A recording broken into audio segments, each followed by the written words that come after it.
आप 26 साल से उन्हें जेल में देख रही हैं, मेरे चचा को जेल में देख रही हैं, मेरे भाई को, अपने बड़े बेटे को जेल में देख रही हैं। कल को मुझे इस लड़ाई में शहीद होना पड़े तो आंसू न बहाना। तो उन्होंने जवाब दिया कि तुम्हारे बाद मेरे 3 बेटे और हैं, और उसके बाद मैं अपना आंचल फाड़ कर उसको परचम बनाऊंगी, लेकिन अल्लाह के सिवा किसी के सामने सर न झुकाऊंगी।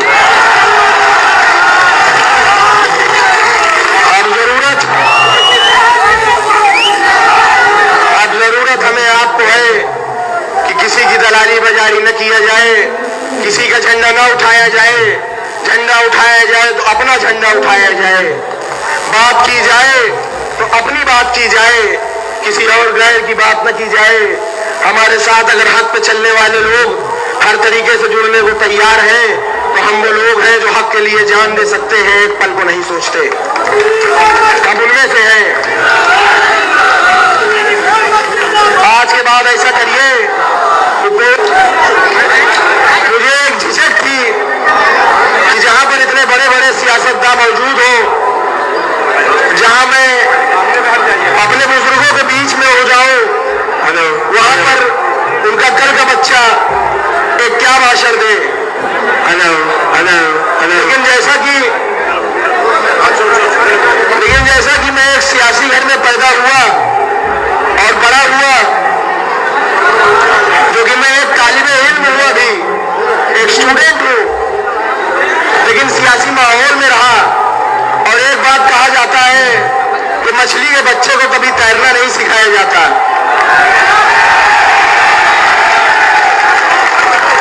वही खून मेरी भी रगों में है, वही हौसला, वही ताकत, वही जज्बात मेरी भी रगों में है, लड़ने की कुव्वत मेरी भी रगों में है। उसी बाप की औलाद हूं मैं भी।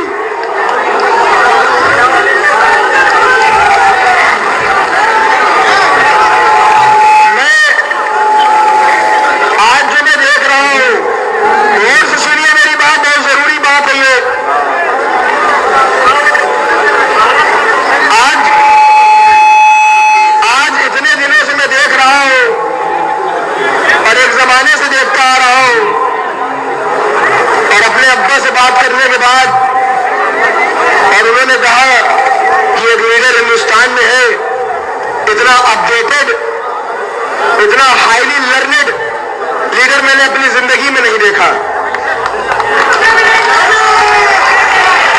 इतना अप टू डेट रहने वाला लीडर मैंने अपनी जिंदगी में नहीं देखा। अमान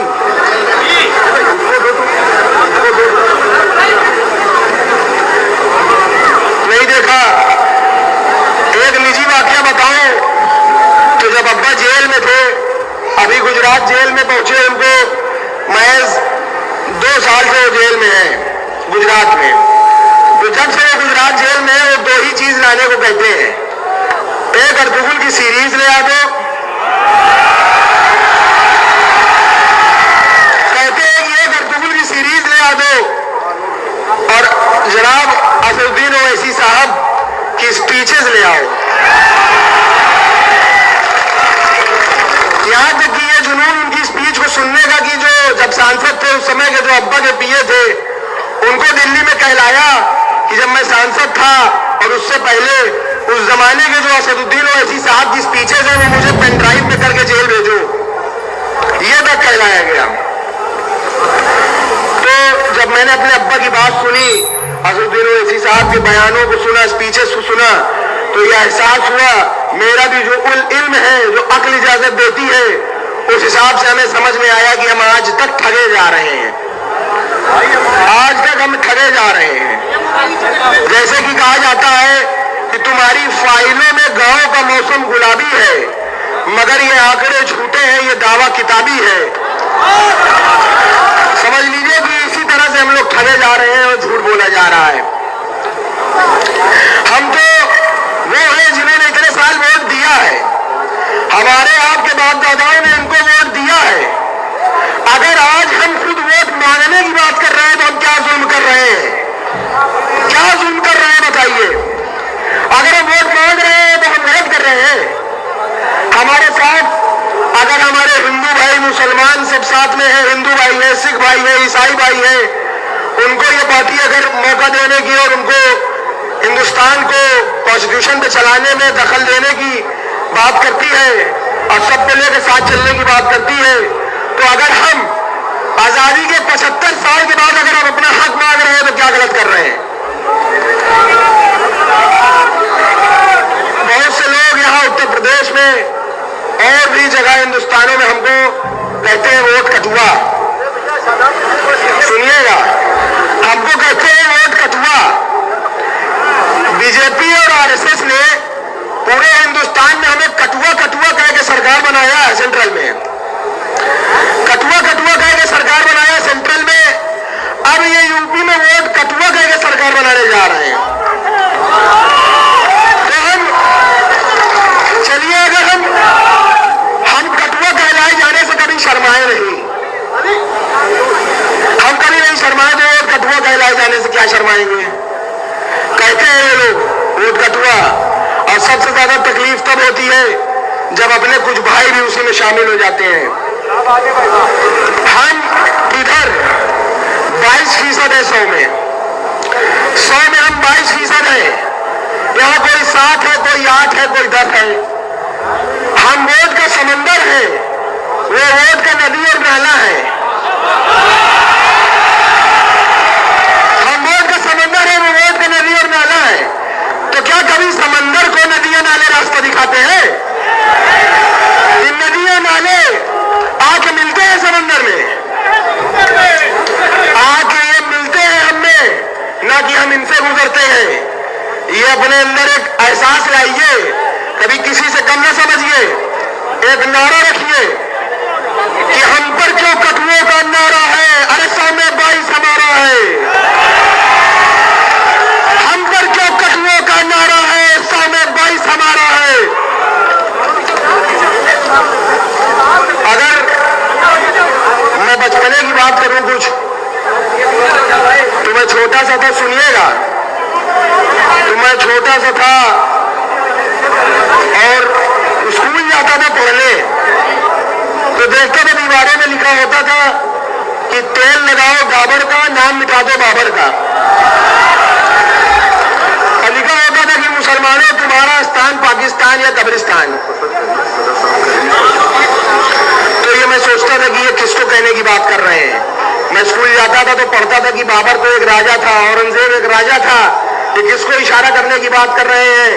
बाद में मुझे एहसास हुआ कि ये हमें इशारा करते हैं, और यही लोग जो हमारी माँ बहन बेटियों को बेवा करने की बात करते हैं, अगले पल हमारे हिमायती बन के तलाक की बात करने लगते हैं।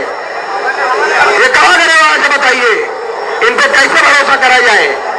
आप खुद सोचिए कि एक तरफ हमारी माँ बहनों को बेवा कर रहे हैं, दूसरी तरफ तलाक की बात कर रहे हैं। यकीन करने लायक है कि नहीं है ये लोग? आप बताइए। और हमसे बड़ा देशभक्त कौन है? हमारे पास चॉइस थी, चाहते तो जा सकते थे। कौन है हमसे बड़ा देशभक्त? चॉइस थी, हमारे पास जा सकते थे, लेकिन रुक गए। हम वो नहीं है जो कराची चले गए, उनमें से नहीं हम रुक गए। चाहते तो चले जाते बाप दादा हमारे, लेकिन नहीं गए, रुक गए। और हमारी पुश्तें यही दफन होंगी इंशाल्लाह इसी मिट्टी में। ये हमसे वफादारी का सबूत मानते हैं, वफादारी का सबूत मानते हैं ये लोग। और ये भी सुन लें कि जरूरत पड़ेगी तो इसी मिट्टी के लिए कुर्बानी भी देने को हम हाजिर हैं, कुर्बानी भी देंगे हम। और हमारा मजहब भी सिखाता है कि जहां रहो उसके वफादार रहो, वफादार रहना जरूरी है। और ये अब्बा ने तब भी कहा था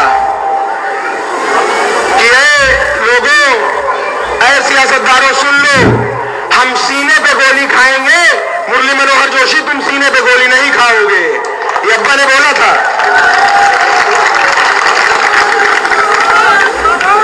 सन 89 से 89 से तारीख है कि आज तक किसी दंगे की वजह से, दंगे की आग की वजह से इलाहाबाद के आसपास का घर कभी किसी ने जलाया नहीं। ये तारीख गवाह है खुद में कि हमारे वालिद जब से विधायक बने तब से किसी दंगे ने किसी के घर को जलाया नहीं। आखिर जब घर जलाना हुआ तो सबसे पहले हमारा घर जलाया, हमारा घर तोड़ा, हमारा घर पूरा तोड़ के एक कर दिया। और ये तोड़ के ये हौसला तोड़ना चाहते हैं, इस बात को समझिएगा। ये कुछ कर ले, इन्होंने घर हमारा भले तोड़ा, लेकिन उन्हें हमारा हौसला नहीं तोड़ा, हमारी हिम्मत नहीं तोड़ी। वे बस एक ईंट की दीवार ही पहचान पाएंगे, बस न बसा न पाए एक घर जो वो घर के जान पाएंगे। हमारे हौसले की छांव में एक शहर बसता है, मेरे बच्चों को भी टूटी छतों का डर नहीं होता। तुम उन लोगों के साथी हो कि जिनके अनगिनत घर है, मैं उन लोगों का साथी हूं कि जिनका घर नहीं होता। हमारा वक्त आएगा, सुनो सच्ची कहानी है, हमारा वक्त आएगा, सुनो सच्ची कहानी है। हमारे और बदले की रिवायत भी पुरानी है। तैयार रहना कि एक एक ईंट जिस हाथों ने गिराई है, तैयार रहना कि एक एक ईंट जिन हाथों ने गिराई है, एक एक ईंट उन्हीं हाथों से वापस लगवानी। इनके ऐसे दिखावटी कृत्यों से, कार्यशैली से जहां SC, ST, OBC, मुस्लिम व अन्य अकलियत समाज के लोगों का भला होने वाला नहीं है, बल्कि इन वर्गों के महान संतों, गुरुओं व महापुरुषों आदि को विभिन्न रूपों में आदर सम्मान देने के साथ साथ इन लोगों की गरीबी एवं बेरोजगारी आदि को दूर करके इन्हें खुद के अपने पैरों पर खड़ा करने के लिए यहाँ अपनी पार्टी के लोगों को अपने स्टेट में भी, यानी कि अपने तेलंगाना स्टेट में भी यूपी की तरह ही विशेषकर SC, ST, OBC, मुस्लिम व अन्य धार्मिक अल्पसंख्यक समाज के लोगों को भाईचारे के आधार पर जोड़ना है तथा यहाँ अपनी पार्टी के जनाधार को कैडर के आधार पर बढ़ाना है। इसके साथ साथ अपनी पार्टी को BSP सदस्यता के जरिए आर्थिक तौर पर मजबूत भी बनाना बहुत जरूरी है। और इस मामले में वैसे आप लोगों को ये मालूम है कि हमारी पार्टी अपने संगठन को चलाने व चुनाव आदि लड़ाने के लिए भी कांग्रेस, BJP व अन्य विरोधी पार्टियों की तरह बड़े बड़े पूंजीपतियों व धन्ना सेठों आदि से आर्थिक मदद नहीं लेती है, बल्कि अपनी पार्टी के ही आम कार्यकर्ताओं की आर्थिक मदद से व उनके सामर्थ्य के हिसाब से थोड़ी थोड़ी आर्थिक मदद लेकर तब अपनी पार्टी के संगठन को चलाती है तथा चुनाव आदि भी लड़ाती है, जो विरोधी पार्टियों को अच्छा नहीं लगता है। साथ ही BSP को कमजोर करने के लिए खासकर कांग्रेस, BJP व अन्य पार्टियों द्वारा आए दिन जो किस्म किस्म के हथकंडे अपनाए जा रहे हैं, तो उनसे भी अपनी पार्टी के लोगों को जरूर सावधान रहना है। और खासकर यहाँ की जो वर्तमान सरकार है उसके जो उससे भी जरूर आपको सावधान रहना है। और इस संबंध में सावधानी के तौर पर यहाँ मैं ये भी कहना चाहूँगी, देश के जिन जिन राज्यों में हमारी पार्टी मजबूत हो रही है, देश के जिन जिन राज्यों में हमारी पार्टी मजबूत हो रही है, तो वहाँ विरोधी पार्टियों ने पर्दे के पीछे से विशेषकर दलित व अन्य कमजोर वर्गों में से स्वार्थी किस्म के लोगों को इस्तेमाल करके तथा उनके जरिए अनेकों दलित एवं पिछड़े वर्ग के संगठन व छोटी छोटी पार्टियां भी काफी बनवा दी गई हैं। हमने उत्तर प्रदेश में सरकारी खर्चे से गरीब आवासहीनों के पक्के मकान बनाकर दिए, जिनके पास अपने घर नहीं थे सरकारी पैसे से हमने पक्के मकान बनाकर दिए। और इतना ही नहीं, जो SC, ST वर्ग के लोग जिन्होंने बैंकों से कर्जा लिया हुआ था अपने छोटे मोटे काम के लिए और वो पैसा नहीं, कर्जा अदा नहीं कर पाए थे, हमने सरकार के पैसे से उनका कर्जा अदा किया, कर्जे से मुक्त उनको कराया हमने। ऐसे अनेकों और भी महत्वपूर्ण फैसले लिए गए जिससे इनके काफी हद तक आर्थिक स्थिति मजबूत हुई है। साथ ही डॉक्टर अम्बेडकर ग्राम विकास योजना व मान्यवर श्री कांशीराम जी शहरी विकास योजना के तहत गांवों व शहरों में रहने वाले दलितों एवं अन्य उपेक्षित वर्गों के लोगों की बस्तियों को भी सभी जरूरी सुविधाओं से जोड़ा है, जिनकी जातिवादी सरकारों में चलते यहाँ हर स्तर पर काफी ज्यादा उपेक्षा की गई है। इनके अलावा सर्व समाज में से गरीबों, बेरोजगारों, मजदूरों, कर्मचारियों, किसानों, व्यापारियों व अन्य मेहनतकश लोगों के हितों में भी अनेकों ऐतिहासिक कार्य किए हैं, जिनकी काफी कुछ जानकारी आपके स्टेट के लोगों को भी है, उन्हें मैं दोहराना नहीं चाहती हूँ। इतना ही नहीं बल्कि हमारी पार्टी के रही सरकार ने विशेषकर दलित एवं अन्य उपेक्षित वर्गों में जन्मे अपने महान संतों, गुरुओं व महापुरुषों आदि को भी विभिन्न रूपों में पूरा आदर सम्मान दिया है। इनके सम्मान में नवनिर्मित जिलों के नाम रखे गए तथा जनहित की अनेकों योजनाएं भी शुरू की गई। इनके आदर सम्मान में ऐतिहासिक स्मारक, गार्डन, पार्क आदि बनाए गए तथा इनकी काफी भव्य प्रतिमाएं भी लगाई गई, जिनकी इन सब मामलों में विरोधी पार्टियों की रही सरकारों में वहाँ काफी उपेक्षा की गई है। जबकि आपके यहाँ तेलंगाना स्टेट में बीएसपी के थोड़ा मजबूत होते ही अब यहाँ की वर्तमान श्री केसीआर की पार्टी की जो सरकार है वो अपने राजनीतिक स्वार्थ में खासकर एससी, एसटी व ओबीसी वर्गों के मसीहा परम पूज्य बाबा साहब डॉक्टर भीमराव अंबेडकर के नाम पर कुछ सरकारी स्थलों के नाम रखने तथा उनकी ऊंची प्रतिमा लगाने व विभिन्न योजनाएं चलाने आदि की भी याद आने लगी है, जिसका वास्तव में पूरा क्रेडिट व श्रेय यहाँ की मौजूदा राज्य सरकार को नहीं जाता है, बल्कि बीएसपी के हर उस छोटे बड़े कार्यकर्ता, पदाधिकारी आदि को जाता है, जिनकी वजह से अब यहाँ अपनी पार्टी का जनाधार बढ़ा है, जिससे घबराकर फिर यहाँ की वर्तमान राज्य सरकार को ये सब करने के लिए मजबूर होना पड़ा है। मुझे ये भी मालूम हुआ कि यहाँ के मुख्यमंत्री ने 2-3 बार ये कहा कि बाबा साहब डॉक्टर अंबेडकर ने जो भारतीय संविधान बनाया है तो हम उसको बदल देंगे, वो हमारी सोच के मुताबिक नहीं है। लेकिन जब हमारे लोग इसके खिलाफ मैदान में उतरे तो अपनी इस कमी पर पर्दा डालने के लिए, आपको खुश करने के लिए ये सब नाटकबाजी इनको करनी पड़ी है।